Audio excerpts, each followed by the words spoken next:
ये है central Asia. Kazakhstan, Uzbekistan, Kyrgyzstan, Turkmenistan और ताजिकिस्तान के मिलाप से बनने वाला एक ऐसा एरिया जिसे आज दुनिया की सुपर पावर होना चाहिए था, क्योंकि हजारों साल तक ये एरिया सिल्क रोड का सेंटर पॉइंट रहा है। सिल्क रोड असल में वो ट्रेड रूट था जो चाइना को south east Asia, middle east और वेस्टर्न यूरोप से कनेक्ट करता था। उस वक्त सेंट्रल एशिया इतना इम्पोर्टेंट था कि 13वीं सदी में दुनिया का सबसे ज्यादा पॉपुलेशन वाला शहर मर्व था, जो तुर्कमानिस्तान में है और इस ट्रेड रूट के बिल्कुल रास्ते में था। इसी तरह उज्बेकिस्तान के शहर समरकंद और बुखारा उस जमाने में अपने कल्चर, आर्ट और आर्किटेक्चर की वजह से पूरी दुनिया में मशहूर थे। आज से 800 साल पहले सेंट्रल एशिया एक पावर हाउस था जिसे चाइनीज, मंगोल्स और पर्शियन एम्पायर ने अपने अपने टाइम पे कंट्रोल करने की कोशिश की है। मगर आज यही सेंट्रल एशिया वर्ल्ड इकोनॉमी के लिए बहुत ही इररेलेवेंट और अनइम्पोर्टेंट बन चुका है, और इसकी सबसे बड़ी वजह इसकी ज्योग्राफी और पिछली सदी में होने वाली चंद ऐसी चीजें हैं जिसने दुनिया के इस क्रॉस रोड को आज इतना इररेलेवेंट बना दिया है। हालांकि ये एरिया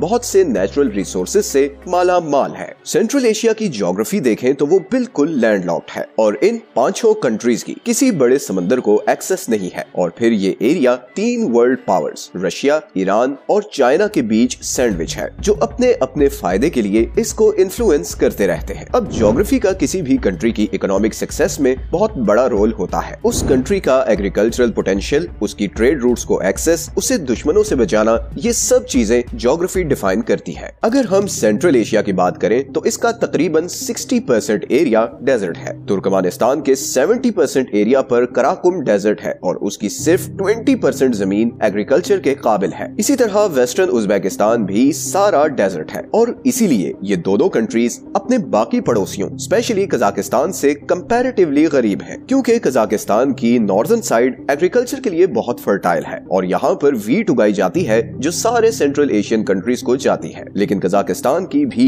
सदर्न और वेस्टर्न साइड खुश्क और अनफर्टाइल है। अब सेंट्रल एशिया की ज्यादातर पॉपुलेशन इधर साउथ ईस्ट में रहती है, क्योंकि यहाँ से 2 दरिया गुजरते हैं। एक है अमू दरिया और दूसरा है सेर दरिया, और ये दोनों दरिया उज्बेकिस्तान और कजाकिस्तान बॉर्डर पर मौजूद एरल सी में जाकर गिरते हैं। अब आप सोच रहे होंगे कि इन दोनों रिवर्स के आसपास की जमीन एग्रीकल्चर के लिए सूटेबल होगी, मगर अनफॉर्चुनेटली ऐसा नहीं है। असल में सेंट्रल एशिया के साउथ और ईस्ट में एटलाई माउंटेन रेंज है जो चाइना से लेकर मंगोलिया, सेंट्रल एशिया और रशिया तक जाती है, और इस माउंटेन रेंज की वजह से इस सारे एरिया में कोई भी क्रॉप उगाने के लिए खाली और फ्लैट जमीन ही नहीं बचती। तो अगर देखा जाए तो सेंट्रल एशिया की सिर्फ 20 से 25% जमीन एग्रीकल्चर के काबिल है, और इसीलिए कजाकिस्तान, वेस्टर्न उज्बेकिस्तान और तुर्कमानिस्तान के इस सारे एरिया पर कोई नहीं रहता। हालांकि थोड़ी ही ऊपर रशिया और यूक्रेन है जिनकी करीबन 60 to 80% जमीन एग्रीकल्चर के लिए फर्टाइल है। यही वजह है कि आज भी सेंट्रल एशिया की 50% पॉपुलेशन रूरल एरियाज में रहती है और वो बाकी दुनिया से कट ऑफ बस अपनी जमीनों पर जानवर चराते हैं और उन्हीं का दूध पीकर और गोश्त खाकर गुजारा करते हैं। लेकिन अगर आप सेंट्रल एशिया का मैप देखें तो वहाँ वेस्टर्न बॉर्डर पर तो एरल सी है, तो सेंट्रल एशियन कंट्रीज इससे फायदा क्यों नहीं उठाते? इसका जवाब जानने के लिए हमें हिस्ट्री में जाना होगा। असल में आज सेंट्रल एशिया में जितने भी लोग रहते हैं वो असल में तुर्क है, जो आज से करीबन 4000 साल पहले साइबेरिया, नॉर्दर्न चाइना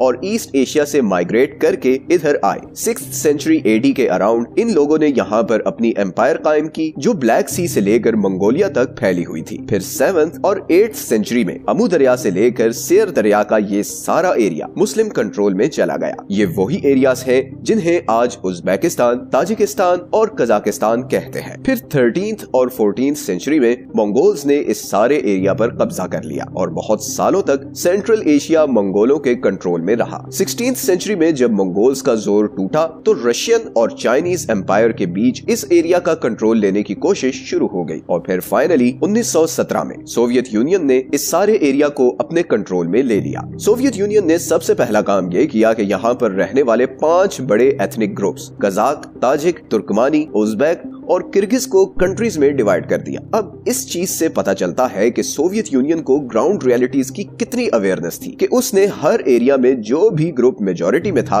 उसे एक कंट्री बना दिया। अमेरिका का अफगानिस्तान में सबसे बड़ा ब्लंडर यही था कि वो वहाँ की एथनिक रियलिटी से अवेयर नहीं था। इसीलिए 2001 में जब उसने अफगानिस्तान पर अटैक किया और तालिबान गवर्नमेंट को उल्टाया तो उसने तालिबान की जगह अफगानिस्तान का कंट्रोल ताजिक लोगों को दे दिया। हालांकि ताजिक अफगानी पॉपुलेशन का सिर्फ 30% है और वो ज्यादातर दर्री जबान बोलते हैं, जबकि अफगानिस्तान में 50% पश्तून है। और इसी का नतीजा ये हुआ कि अफगानिस्तान की गवर्नमेंट अफगानिस्तान के लोगों पर अपना कंट्रोल नहीं रख सकी और अमेरिका के अफगानिस्तान से जाने के सिर्फ 1 महीने में तालिबान ने वापस अफगानिस्तान का कंट्रोल ले लिया। सोवियत ने इस एरिया को डिवाइड तो कर दिया और यहाँ पर डेवलपमेंट भी शुरू की, मगर कम्युनिस्ट आइडियोलॉजी की वजह से उसका यहाँ के लोगों से क्लैश होना शुरू हुआ, क्योंकि यहाँ पर मेजॉरिटी पॉपुलेशन मुस्लिम थी और जो कम्युनिस्ट थे वो रिलीजियस आइडियोलॉजीज के बहुत अगेंस्ट थे। इसीलिए उन्होंने बहुत साल तक सेंट्रल एशिया में मस्जिद और चर्चेज बंद किए रखे और इस वजह से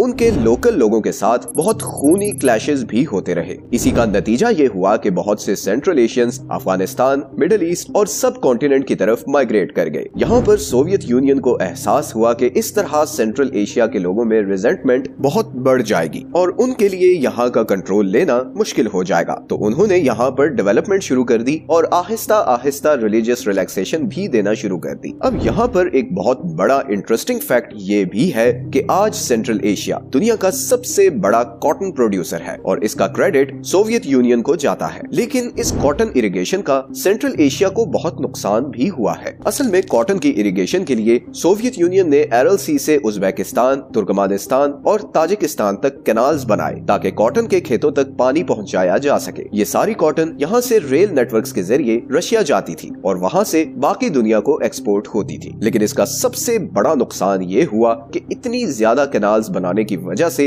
एरल सी का पानी खुश्क होना शुरू हो गया और आज 100 साल बाद हाल ये है कि दुनिया की चौथी सबसे बड़ी लेक अब एक डेजर्ट बन चुकी है। सोवियत यूनियन ने 40-50 साल सेंट्रल एशिया की कॉटन एक्सपोर्ट से खूब पैसा कमाया। 1991 में सोवियत यूनियन टूटने के बाद सेंट्रल एशियन कंट्रीज पर सोवियत कंट्रोल तो खत्म हो गया, मगर उनके लिए 2 नई प्रॉब्लम्स सामने आ गई। एक तो बरसों कम्युनिस्ट कंट्रोल में रहने की वजह से उनकी इंडस्ट्री तबाह हो चुकी थी और अब उन्हें नए सिरे से इंडस्ट्री और इकोनॉमी खड़ी करनी थी, और दूसरा इन कंट्रीज के लिए पानी का सबसे बड़ा सोर्स एरल सी अब तकरीबन खत्म हो चुका था। इन्हीं इकोनॉमिक प्रॉब्लम्स की वजह से गवर्नमेंट्स डिलीवर नहीं कर सकी और कई सेंट्रल एशियन कंट्रीज में 1990s के बाद जबरदस्त सिविल वॉर और पॉलिटिकल इंस्टेबिलिटी शुरू हो गई। जैसे 1990s में ताजिकिस्तान और किर्गिस्तान में सिविल वॉर हुई और फिर 2005 में उज्बेकिस्तान में बहुत ज्यादा रिवॉल्ट्स हुए जिसमें गवर्नमेंट और लोकल्स में बहुत लड़ाई हुई और ये सिलसिला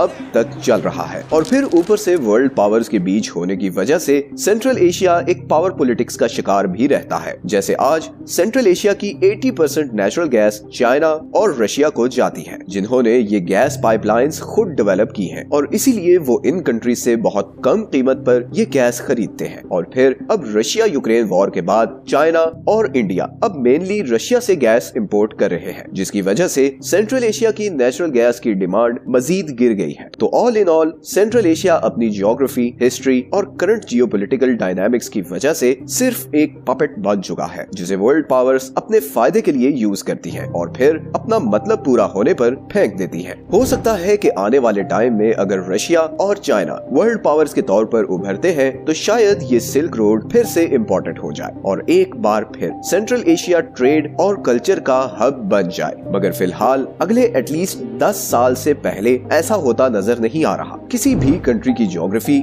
उसकी इकोनॉमिक सक्सेस में 50% से ज्यादा रोल प्ले करती है। हमने कुछ टाइम पहले अमेरिका की ज्योग्राफी पर एक वीडियो बनाई थी और बताया था कि कैसे अमेरिका की ज्योग्राफी ने उसे वर्ल्ड सुपर पावर बनाने में एक बहुत बड़ा रोल प्ले किया है। It's a must watch video for everyone. ये है वो सारे सोर्सेज जहां से हमने आज की वीडियो के लिए कंसल्ट किया है। अगर आपको आज की वीडियो अच्छी लगी है तो इसे लाइक और चैनल को सब्सक्राइब जरूर कर दें। मिलते हैं नेक्स्ट वीडियो में एक और इंटरेस्टिंग टॉपिक के साथ। अपना ख्याल रखें। अल्लाह हाफिज।